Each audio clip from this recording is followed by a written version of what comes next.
प्राचीन काल में चायमान अभ्यार्थी और संजय के पुत्र प्रस्तोक नाम के दो परम प्रतापी, अत्यंत धर्मात्मा एवं परम उदार प्रजापालक राजा हुए हैं। दोनों के राज्य अत्यंत निकट एक दूसरे से सटकर थे। दोनों की सीमाएं एक दूसरे से मिलती थी। दोनों के राज्यों में सदैव यज्ञ, होम, जप, तप, दान, दक्षिणा रूप धर्मानुष्ठान चलते रहते। राजा और प्रजाजनों के बीच पिता पुत्र जैसा संबंध था, जिसके कारण दोनों राज्य सभी प्रकार के धन धान्य, शांति, सौमनस्य आदि से सर्वथा संपन्न थे। राज्य में किसी पर शासन करने की आवश्यकता ही नहीं पड़ती। सभी अपने आप में शासित थे। मात्र बाहरी आक्रमण से बचने के लिए दोनों राज्यों का संयुक्त सुरक्षा मोर्चा बनाया गया था, जिसका संचालन महाराज प्रस्तोक करते थे। असुर तो स्वभाव से ही धर्म विरोधी और लुटेरे प्रवृत्ति के होते ही है। दोनों राजाओं की यह सुख समृद्धि और धर्मनिष्ठा बर्सिक के पुत्र बर्सिक असुरों से देखी नहीं गई। अतः उन्होंने पूरी तैयारी के साथ इन पर आक्रमण कर दिया। राजाओं का संयुक्त मोर्चा होते हुए भी असुर शत्रु इतने प्रबल थे कि पराजय का सामना करना पड़ा। असुर उनका बहुत सारा धन और अनेक दुर्लभ वस्तुएं उठा ले गए। महाराज अभ्यार्थी और प्रस्तोक इस दुखद घटना से अत्यंत खिन्न हुए। क्या किया जाए, किस तरह असुरों से प्रतिशोध लिया जाए और लूटी गई संपदा वापस प्राप्त की जाए, यह उनके समक्ष एक जटिल प्रश्न के रूप में आया था। सोचते सोचते ध्यान में आया कि कुल गुरु भारद्वाज ऋषि के पास जाकर उनसे प्रार्थना की जाए। यदि वे संतुष्ट हुए और उनकी सहायता मिली तो निश्चय ही हमारा मनोरथ पूर्ण हो सकेगा। फिर क्या था, शीघ्र ही महाराज अभ्यार्थी और प्रस्तोक गुरु भारद्वाज ऋषि के सेवा में पहुंचे। अत्यंत नम्र और सरस स्वभाव भरी स्तुति के साथ उन्होंने अपने अपने नामोच्चारण के साथ ऋषि का अभिवादन किया। ऋषि ने स्वागत पूर्वक उन्हें आसन दिया।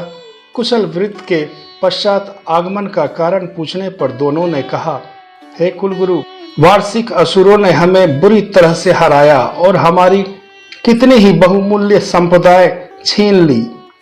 आपसे यह छिपा नहीं है कि हम लोग सदैव धर्म पर अधिष्ठ रहते हैं। खेद है कि फिर भी हमें यह पराजय झेलनी पड़ रही है। अपनी वेदना व्यक्त कर दोनों नरेशों ने अभिष्ट उपाय की प्रार्थना करते हुए कहा, प्रभु, विचार विमर्श के बाद हम इस निष्कर्ष पर पहुंचे हैं कि अब आप जैसे गुरुजनों की कृपा के बिना उद्धार संभव नहीं। यदि आप इस कार्य में पुरोहित बनकर हमें बल दें तो निश्चय ही हम पुनः शत्रु को जीत लेंगे। ऋषि भारद्वाज ने कहा, निरपतियों, आप लोग चिंता न करें, आनंद से घर पधारें, मैं आपका अभिष्ट पूर्ण किए देता हूँ। दोनों राजा ऋषि को प्रणाम कर वापस लौट गए। भारद्वाज ऋषि ने अपने पुत्र पायु ऋषि को बुलाकर कहा कि इन दोनों राजाओं को ऐसा बना दो कि कोई भी शत्रु इन्हें कभी पराजित ना कर सके। मैं भी इंद्रदेव से इन्हें सहायता देने के लिए प्रार्थना करूंगा। अभ्यार्थी और प्रस्तोक अपने अपने राज्य में लौटे तो सही, पर उन्हें चैन ना थी। असुरों ने जिस प्रकार उनकी सारी प्रतिष्ठा मिट्टी में मिला दी थी, वह उन्हें रह रहकर सल्ले सा चुभता रहता। यह शंका भी बनी रहती कि ये असुर पुनः आक्रमण न कर दे और इससे भी अधिक मूल्य चुकाने के लिए विवश न कर दे। आवश्यक ही महर्षि भारद्वाज के कथन पर उन्हें विश्वास था, फिर भी उनके मन में आशंका बनी हुई थी।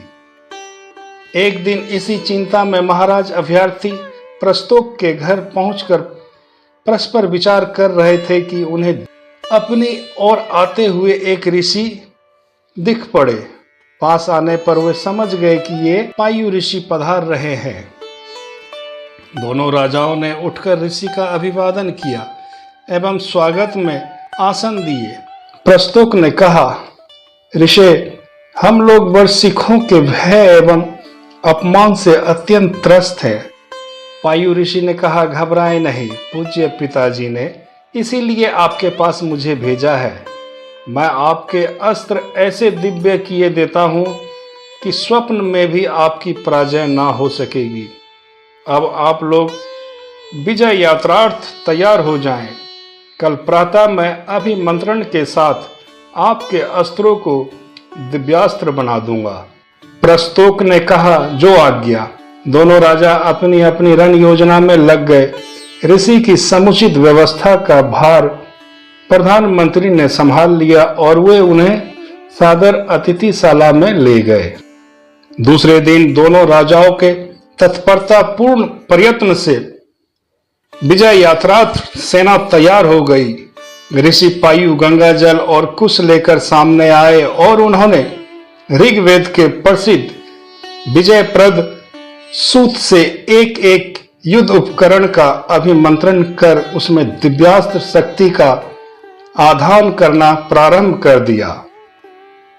वैदिक मान्यता है कि जो भी वेद ऋचा द्वारा स्तुत होते हैं वे सभी देवता बन जाते हैं।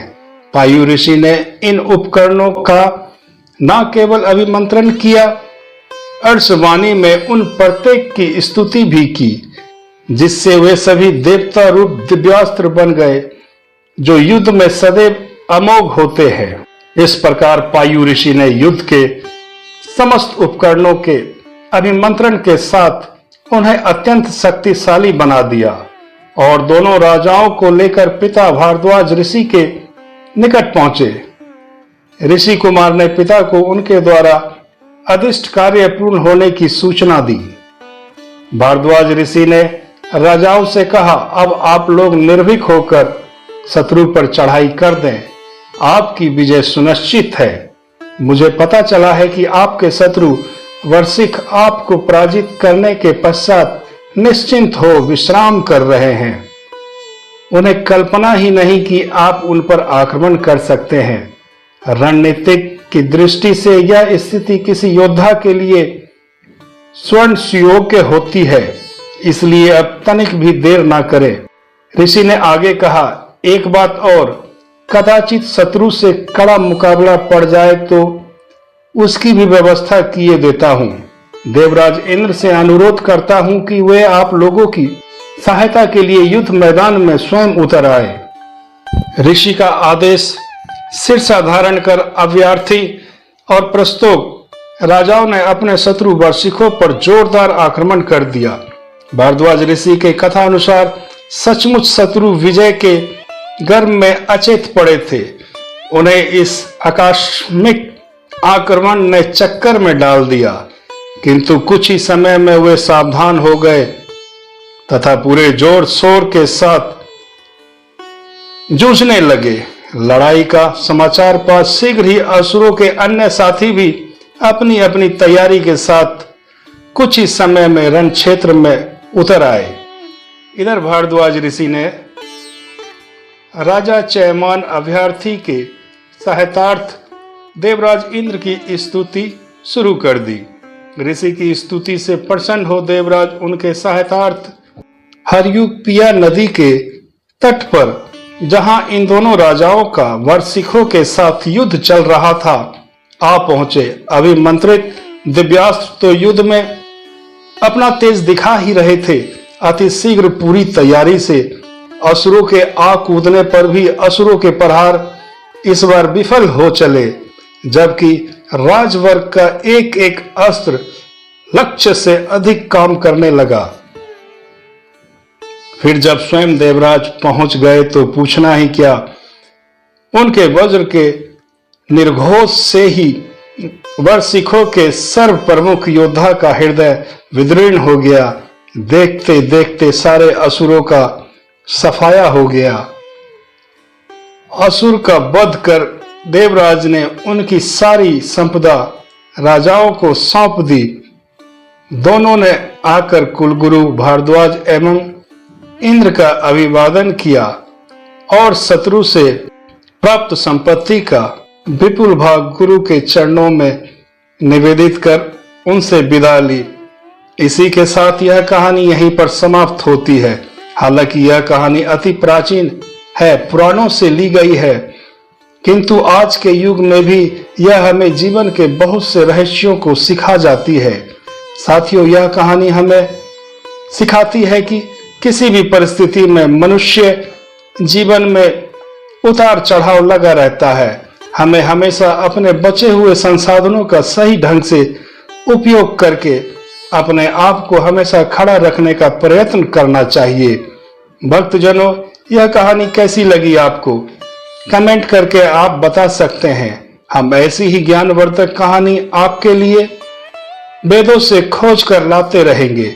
कृपया हमारे वैदिक ऑडियो चैनल को सब्सक्राइब अवश्य करें। आपका बहुत बहुत धन्यवाद।